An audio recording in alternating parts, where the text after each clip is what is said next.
Water की disinfection के लिए कुछ माइनर मेथड्स होती हैं, जैसे कि boiling of water, treatment with excess lime और ट्रीटमेंट विद ओजोन। इस तरीके से कुछ मेथड्स होती हैं, ठीक है, उनको अब हम डिस्कस करेंगे इस वीडियो में। इसके साथ साथ हम कुछ स्पेशल मेथड्स होती हैं जिससे कलर, ऑर्डर और टेस्ट रिमूव किया जाता है, जैसे कि एरिएशन और एक्टिवेटेड कार्बन, ठीक है, हम उसको भी साथ में ही इस वीडियो में कवर कर लेंगे। अब इसमें सबसे पहला मेथड है बॉइलिंग ऑफ वाटर। वाटर को बॉईल करके जो है उसके अंदर से जो बैक्टीरिया वगैरह उसको खत्म करना। अब इससे क्या होता है कि बॉईल करा जाए लंबे समय तक अगर पानी को, तो बैक्टीरिया जो है वो पूरी तरह से खत्म हो जाता है, ठीक है। बट इससे ये एक प्रॉब्लम होती है कि उस टाइम पे बैक्टीरिया जो होगा वो खत्म हो जाएगा, लेकिन फ्यूचर में कोई ऐसी कंटामिनेशन होगी तो उससे फ्यूचर का मतलब कुछ सिक्योर नहीं होता है कि फ्यूचर में भी कोई बैक्टीरिया नहीं इसमें आएगा, ठीक है। तो वो एक इसकी डिसएडवांटेज है। इसके साथ साथ बहुत ज़्यादा क्वांटिटी में वाटर होगा जो कि लोगों को सप्लाई करना होगा, ठीक है। उस सारे वाटर को बॉईल करना देखा जाए तो पॉसिबल नहीं है, इसीलिए इस मेथड का तब यूज़ किया जाता है जब कोई पेंडेमिक वगैरह आ जाता है, तो उस टाइम पे लोगों को बोला जाता है कि आप पानी को बॉईल करके उसको पियो। जैसे कि कोई वाटर वॉर्न डिजीज आ गई तो उस टाइम पे बोला जा सकता है कि आप पानी को बॉईल करके पियो, ताकि लोगों को ये ऐसे एडवाइस किया जाता है ताकि जो है थोड़ा बहुत उस चीज़ से बचा जा सके, जो भी बीमारी वगैरह फैली है। इसके बाद है ट्रीटमेंट विद एक्सेस लाइम।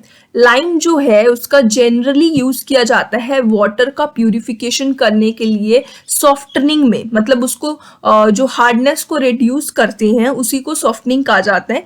तो वाटर का जब सॉफ्टनिंग की जाती है उसमें लाइम का यूज किया जाता है। बट ऐसा फाइंड आउट किया गया है कि अगर लाइम को एक्सेस में वाटर में ऐड किया जाए, मतलब ज़्यादा ऐड किया जाए, तो ये बैक्टीरिया को भी साथ में किल कर सकता है, मतलब मार सकता है बैक्टीरिया को, ठीक है। इतना ज़्यादा ये इफेक्टिव है कि 14 से लेके 43 ppm अगर हम एक्सेस लाइम डाल दें तो ये बैक्टीरिया लोड को 99.3 से लेके 100% तक ये बैक्टीरिया लोड कम कर सकता है हाईली पॉल्यूटेड वाटर में से, ठीक है। 99.3 से लेके 100% बैक्टीरिया ये खत्म कर सकता है, ठीक है। इतना ज़्यादा ये इफेक्टिव है।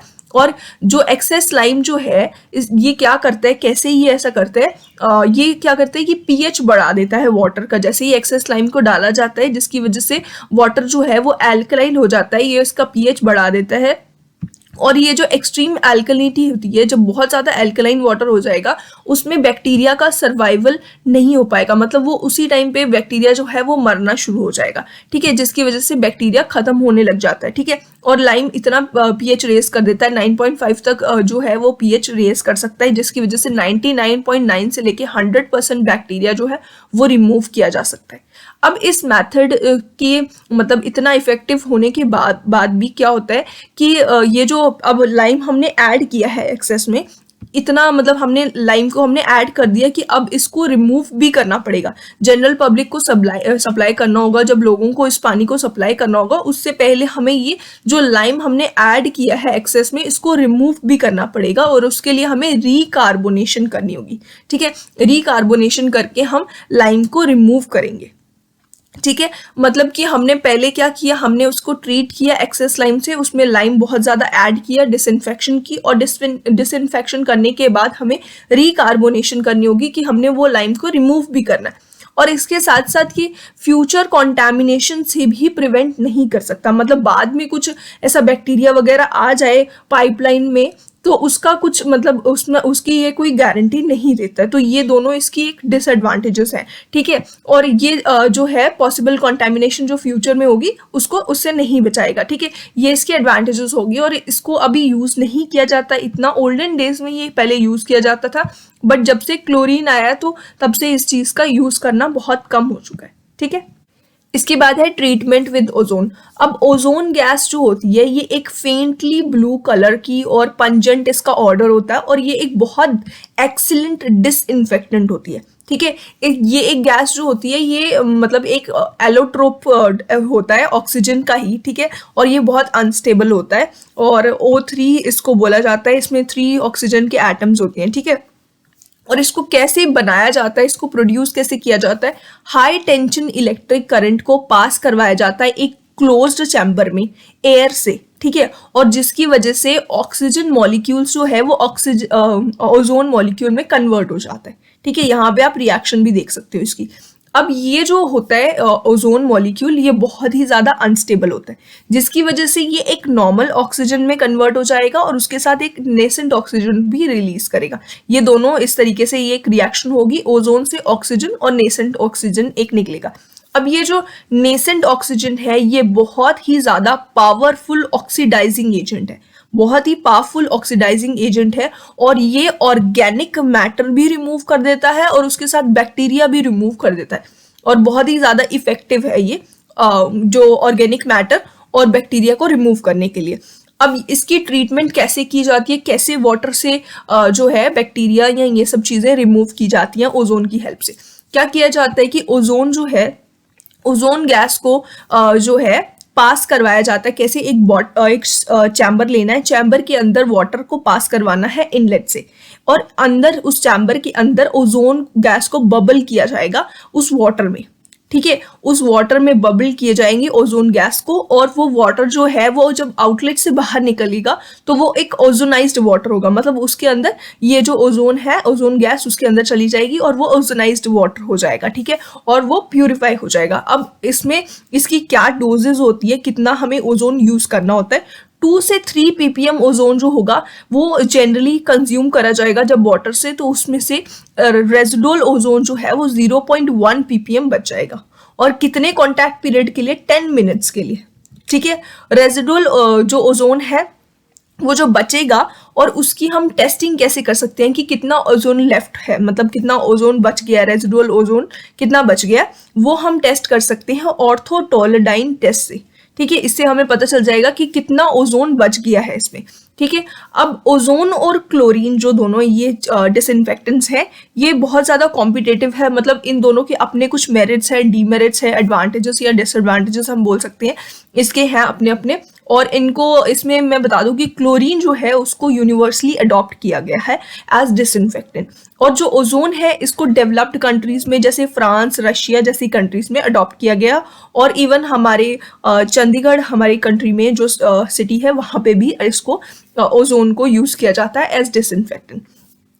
अब इसकी क्या क्या एडवांटेजेस और डिसएडवांटेजेस हैं। सबसे पहले तो ओजोन जो है बहुत ही अनस्टेबल होता है, इसलिए पानी में कुछ भी नहीं रहता है। जब तक वो डिस्ट्रीब्यूशन सिस्टम तक पहुंचता है तब तक कुछ भी नहीं रहेगा, तो ये बेटर होगा ड्रिंकिंग पर्पस के लिए। और ओजोन जो है ये कलर भी और टेस्ट और ऑर्डर जो स्मेल होती है वो सब कुछ रिमूव कर देता है, बैक्टीरिया रिमूव करने के साथ साथ भी। ठीक है, और ओजोन जो है जब ओजोनाइज्ड वाटर जो है वो बहुत टेस्टी होता है पीने में, मतलब as compare to chlorine. Chlorine का जब पानी दिया जाता है, मतलब क्लोरीनेशन करने के बाद जो डिस्ट्रीब्यूशन प्लांट्स में भेजा जाएगा, तो वो वाटर जो होता है वो थोड़ा सा बिटर होगा, मतलब कड़वा टाइप का थोड़ा होगा। ठीक है, और ओजोनाइज्ड वाटर जो होगा वो पीने में बेटर होगा। ठीक है, अब इसकी क्या क्या डिसएडवांटेजेस या लिमिटेशंस है। पहले तो ये बहुत ही ज़्यादा कॉस्टली होगा क्लोरीन के कंपैरिजन में। ठीक है, और ओजोन जो है इसको इलेक्ट्रिसिटी की ज़रूरत पड़ती है जब इसको मैन्युफैक्चर करना होता है, मतलब इसको बनाने के लिए इलेक्ट्रिसिटी की ज़रूरत पड़ेगी, और इसीलिए ये वहाँ पे ही यूज़ किया जा सकता है जहाँ पे इलेक्ट्रिसिटी ईजिली अवेलेबल है और चीप भी है, सस्ती भी है। ठीक है, और जो रेसिडुअल मतलब क्लोरीन है उतना वो बचता नहीं है, क्योंकि ये बहुत ही ज़्यादा अनस्टेबल होता है, इसलिए कुछ भी रेसिड्यू इसमें ज़्यादा बचेगा नहीं, जिसकी वजह से फ्यूचर पॉसिबल कंटामिनेशन से ये प्रिवेंट नहीं कर पाएगा।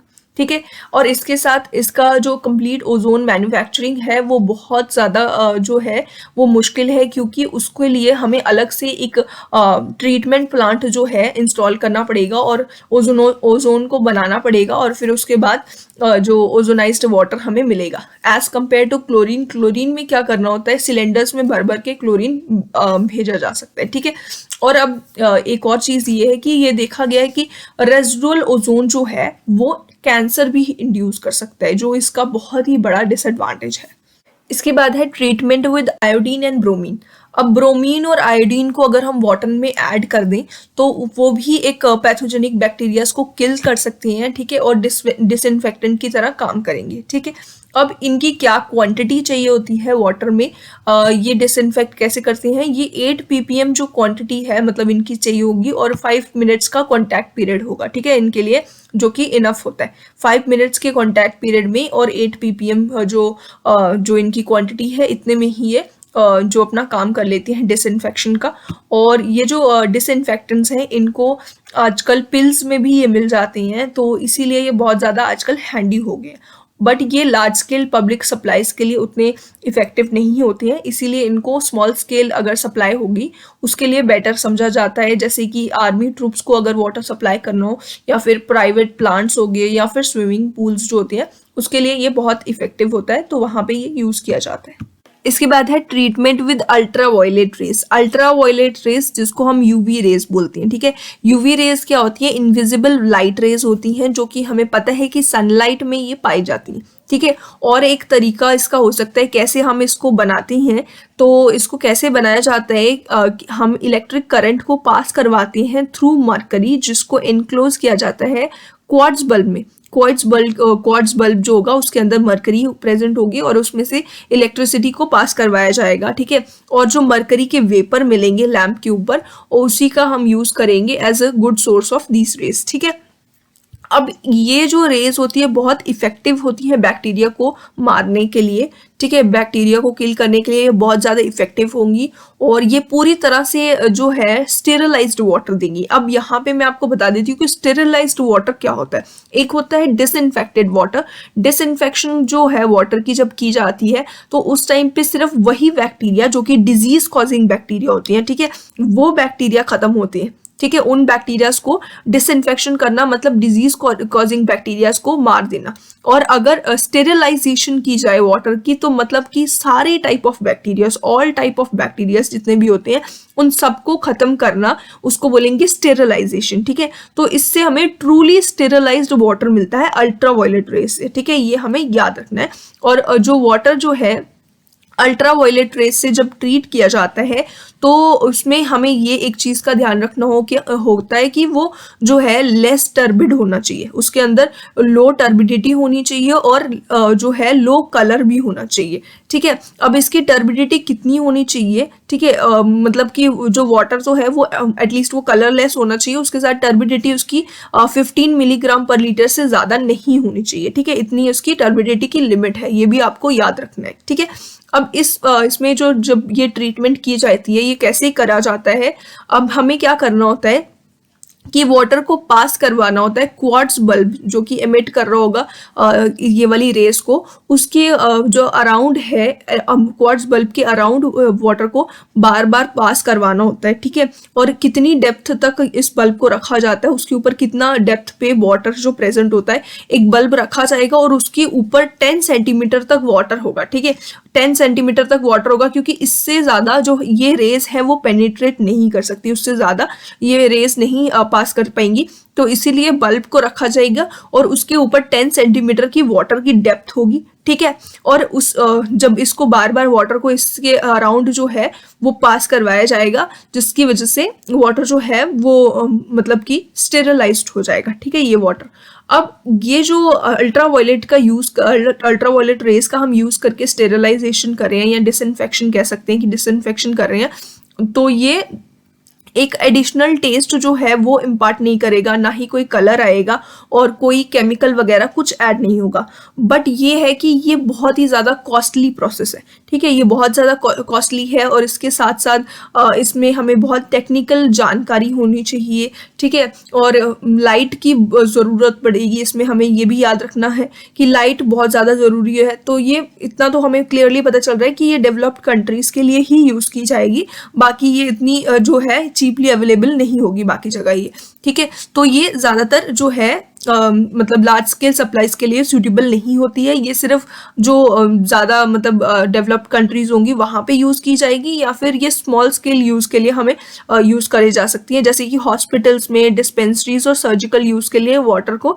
उस टाइम पे ये जो है यहाँ इसका यूवी रेस का यूज़ किया जा सकता है डिसइंफेक्शन के लिए। और इस मेथड का यूज़ करके हम स्विमिंग पूल्स जो होते हैं डेवलप्ड कंट्रीज जो है उसमें स्विमिंग पूल्स को प्यूरिफाई कर सकते हैं, उसकी डिसइंफेक्शन कर सकते हैं, ठीक है।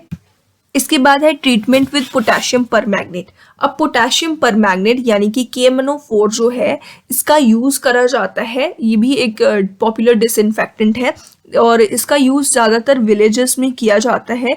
अगर वाटर जो है जिसमें लेस अमाउंट ऑफ बैक्टीरिया होगा उसके लिए इसका यूज़ किया जा सकता है, ठीक है। और ये बैक्टीरिया जो है उसके साथ, उसको मारने के साथ साथ ऑक्सीडाइज कर देता है टेस्ट प्रोड्यूसिंग ऑर्गेनिक मैटर्स को भी, ठीक है।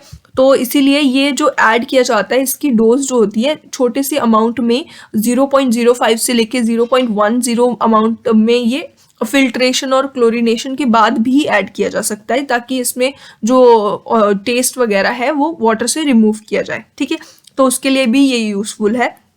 और ये जो है एल्गी जो है उनको मारने के लिए भी ये काम आ सकते हैं। इसके साथ साथ ये एल्गी इसको भी मार देता है और रिमूव करता है कलर और आयरन फ्रॉम वाटर, ठीक है। तो इस चीज़ के लिए भी ये यूज़फुल है। अब इसको कैसे यूज़ किया जाता है, ये जब वेल जो वाटर है जो कि मतलब विलेजेस में होती हैं, ठीक है, उन वाटर्स में क्या करा जाता है कि कुछ अमाउंट ऑफ KMnO4 लिया जाएगा, उसको एक बकेट में हमने पानी लेना, उसके अंदर डाल देना और उसको अच्छे से मिक्स कर देना, ठीक है। बकेट में एक पानी लिया, उसके अंदर थोड़ा सा पोटेशियम परमैंगनेट मिलाया और फिर उसके बाद उसको मिक्स कर दिया, ठीक है। उसको अच्छे से मिक्स करने के बाद हमें उसको वेल में, उस पानी को, पोटेशियम परमैंगनेट वाले पानी को हमने वेल में फेंक देना है। जैसे ही उस पानी को ऐड करा जाएगा वेल में, तो उससे क्या होगा कि जो पिंक कलर आएगा, थोड़ा सा पिंक कलर जैसे आएगा, और वो अगर उस वहाँ पे जो जो बैक्टीरिया वगैरह है, तो अगर वो प्रेजेंट होगा तो वो पिंक कलर बहुत जल्दी डिसअपियर हो जाएगा, उसी टाइम पे पिंक कलर गायब हो जाएगा, ठीक है। तो इसका मतलब ये है कि वहाँ पे और बैक्टीरिया बहुत ज़्यादा है या ऑर्गेनिक मैटर जो है उसका प्रेजेंस है, और इसीलिए और क्वांटिटी ऑफ पोटेशियम परमैंगनेट को फिर से ऐड करा जाएगा और ऐसे तब तक कंटिन्यू करते रखना है, पानी को ऐड करते जाना है, मतलब पोटेशियम परमैंगनेट वाले पानी को तब तक ऐड करते रहना है जब तक जो है वो कलर, जो पिंक कलर जब तक रुका नहीं रहे, मतलब पिंक कलर दिखाई देना चाहिए, ठीक है, तब तक हमें इसको ऐड करते हुए जाना है। और जैसे ही ये हो जाता है, पिंक कलर दिखने लग जाता है, उसके बाद हमें 48 आवर्स तक इस पानी को नहीं पीना है, इसको वेल को वैसे ही रहने देना। उसके बाद 48 आवर्स के बाद हमने इसका ड्रिंकिंग पर्पस के लिए या जिस भी काम के लिए यूज़ करना हो उस वाटर का यूज़ करना है। अब इसकी डोज कितनी होती है डिसइंफेक्टेंट, एज अ डिसइंफेक्टेंट इसकी डोज होगी 1 से 2 मिलीग्राम तक की डोज हो सकती है और कॉन्टैक्ट पीरियड 4 से 6 आवर्स तक का हो सकता है। ये जो परमैंगनेट है, पोटेशियम परमैंगनेट, ये बहुत चीप है और हैंडी है और बहुत ज़्यादा यूज़फुल होता है, बट ये 100% रिमूवल ऑफ बैक्टीरिया की गारंटी नहीं देता है। ये सिर्फ 98% बैक्टीरिया मार देगा, बाकियों को, बाकी 2% बैक्टीरिया की ये गारंटी नहीं देता है, ठीक है। बट इतना देखा गया है कि 100% एक ऑर्गेनिज्म होता है जो कि कॉलेरा जो है, कॉलेरा कॉज कर सकता है डिजीज, तो उसको ये मारने के लिए पूरा 100% ये जो केपेबल होता है ये पोटेशियम परमैंगनेट, ठीक है। और इसके साथ जो वाटर है जिसमें इस डिसइंफेक्टेंट का यूज़ किया जाता है, वो कुछ टाइम बाद ऐसा होता है कि ब्राउन कलर का एक प्रेसिपिटेट दे देता है, जो कि बहुत ही ज़्यादा नोटिसेबल होता है, वो क्लियरली विजिबल होता है, तो इतना ये यूज़ नहीं किया जा सकता है। और वो उसको रिमूव करना, बर्तनों से रिमूव करना स्कोरिंग के बगैर इस प्रेसिपिटेट को मुश्किल हो जाता है, इसलिए ये इतना ज़्यादा यूज़फुल नहीं है, इसको ज़्यादा रिकमेंड नहीं किया जाता है। रूरल एरियाज़ में थोड़ा बहुत इसको यूज़ कर लिया जाता है। इसके बाद है treatment with silver and electrokatadyn process. इसी को हम बोलते हैं इलेक्ट्रोकैटाडाइन प्रोसेस। हमें पता है कि इसमें हमें क्या करना होता है, जो सिल्वर है उससे हमें एज अ डिसइंफेक्टेंट यूज़ करना होता है, और इसमें क्या करना होता है, हमने मेटालिक सिल्वर आयंस को इंट्रोड्यूस करवाया जाता है वाटर में। कैसे इंट्रोड्यूस करवाया जाता है, वाटर को पास करवाया जाता है थ्रू ट्यूब्स, जिसके अंदर सिल्वर जिसमें सिल्वर सॉलिड सिल्वर इलेक्ट्रोड्स होंगी, ठीक है, उससे पास करवाया जाएगा और उसको कनेक्ट कर दिया जाएगा डीसी सप्लाई से, जो कि 1.5 वोल्ट की डीसी सप्लाई होगी, ठीक है। और इसी की हेल्प से हम इंट्रोड्यूस करवाएंगे सिल्वर को वाटर के अंदर। अब ये सिल्वर जो है, सिल्वर आयंस जो है, ये स्ट्रॉन्ग इनका जर्मिसाइडल एक्शन होता है और इसीलिए कि as a good, very good जो डिसइंफेक्टेंट है ये वर्क करती है। अब जो ये सिल्वर है, इसकी कितनी डोज होती है डिसइंफेक्शन के लिए, 0.05 से लेके 0.1 मिलीग्राम पर लीटर तक इसकी डोज हो सकती है, और कॉन्टैक्ट पीरियड जो है वो 15 मिनट से लेके 3 आवर्स तक का कॉन्टैक्ट पीरियड हो सकता है, ठीक है। अब जो सिल्वर ट्रीटमेंट है, इससे कोई टेस्ट या ऑर्डर वगैरह वाटर में नहीं आता है, और इसके साथ साथ ये वाटर जो है ये ह्यूमन हेल्थ के लिए भी, ह्यूमन बॉडी के लिए भी खराब नहीं होता है, ठीक है, कोई हार्मफुल इफेक्ट नहीं है।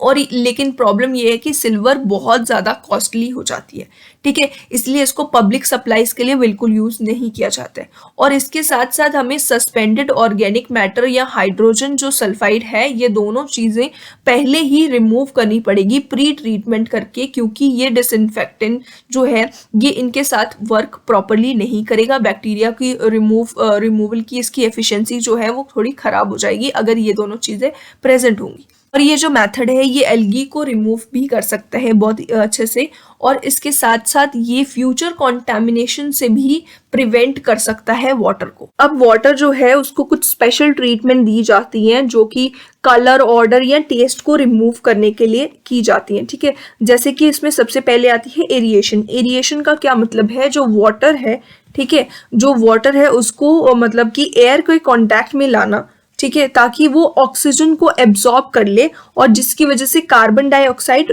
जो गैस होगी वो रिमूव हो जाएगी, ठीक है। और इससे क्या हो जाएगा, इससे बैक्टीरिया भी कुछ मर जाएगा, मतलब बैक्टीरिया को किल करने के लिए भी ये इफेक्टिव होगा कुछ एक्सटेंट तक। बट इसका मेन यूज क्या होता है, ये रिमूव करता है H2S गैस जो कि बहुत ही ज्यादा खराब होती है। और इसके साथ साथ आयरन और जो मैंगनीज है कुछ एक्सटेंट तक वो भी रिमूव हो जाते हैं। इसके बाद है treatment with activated carbon. Activated carbon एक स्पेशल ट्रीटेड कार्बन होता है, ठीक है, जो कि पोजेस करता है एक ऐसी प्रॉपर्टी जिससे वो एब्जॉर्ब और अट्रैक्ट कर सकता है इम्प्योरिटीज को, जैसे कि गैसेस, लिक्विड्स और फाइनली डिवाइडेड सॉलिड्स, ठीक है। इन सब चीजों को, इम्प्योरिटीज को ये अट्रैक्ट करेगा और एब्जॉर्ब कर लेगा, जो कि इसकी एक एक्सीलेंट प्रॉपर्टी है जिसकी वजह से हम इसको यूज करते हैं फॉर रिमूवल ऑफ टेस्ट और ऑर्डर फ्रॉम पब्लिक सप्लाईज, ठीक है। इसीलिए ये बहुत ही ज्यादा यूजफुल होता है, इसीलिए इसको एक स्पेशल ट्रीटमेंट की तरह इसको यूज किया जाता है।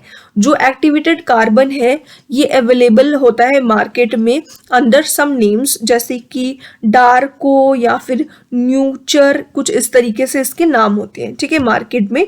और ये अवेलेबल होता है पाउडर फॉर्म में या ग्रैन्युलर फॉर्म में ये अवेलेबल होता है, और इसको ज़्यादातर पाउडर फॉर्म में ही यूज़ किया जाता है, ठीक है। और ये हाईली पोरस होता है और एब्जॉर्बिव होता है, ठीक है, मतलब ये एब्जॉर्ब कर लेता है इम्प्योरिटीज़ को, इसीलिए ज़्यादातर ये फिनॉल इम्प्योरिटी जो होती है उसको रिमूव करने के लिए बहुत इफेक्टिव होता है, ठीक है। और इसको मैंने जैसे कि बोला कि ये पाउडर फॉर्म में ज़्यादा मोस्टली यूज़ किया जाता है और वाटर में ऐड कर दिया जाता है कोगुलेशन से पहले या फिर बाद में, बट फिल्ट्रेशन से पहले हमें इसको जो है ऐड करना पड़ेगा वाटर में, ठीक है। कोगुलेशन से पहले या बाद में दोनों मतलब यूज करा जा सकता है, लेकिन फिल्ट्रेशन से इसको पहले ही ऐड करना पड़ेगा। और इसकी जो डोज है वो 5 से लेकर 20 मिलीग्राम पर लीटर तक की हो सकती है।